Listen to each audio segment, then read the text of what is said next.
tignan ninyo, tayo nagbabayad noon, yung mga ninakaw na kuryente.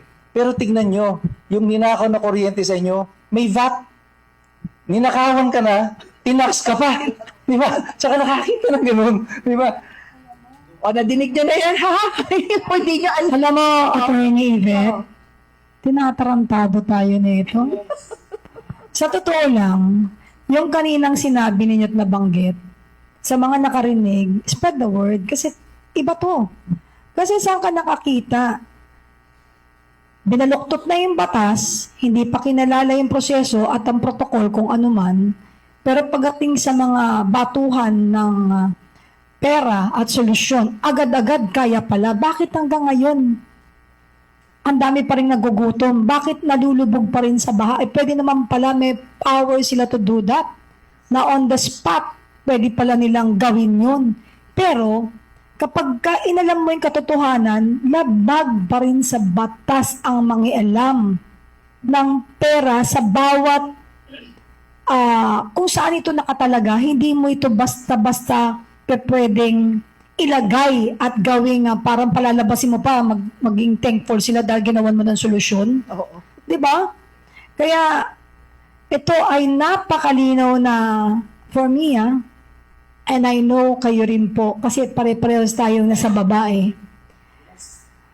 Nakikita ko siguro tama yung terminong ginamit dito ni Kakora, Gidote. Yun. Eksaktong-eksakto ang termino sa mga narinig natin ngayong araw na ginagahasa, pinagsasamantalahan ang atin pong bansa. Yes. Apo. Ituloy mo pa nga kasi ang dami pong kahindik-hindik na mga sinasabi ngayon ni Atty. Operario that the Filipino people should know. Kasi ang mahirap kasi patay ang katotohanan sa media and yung mga social media bloggers, content creator na nagsasabi ng totoo para magising ang mga Pilipino, nawawala yung mga ano nila, nahahack, nasususpinde. Kaya nga sabi ni attorney kanina narinig ko, yung freedom, pag binigay sa inyong laya, samantalahin nyo dahil hindi yan magtatagal sa mga panahong ito. Nakaposas tayong lahat.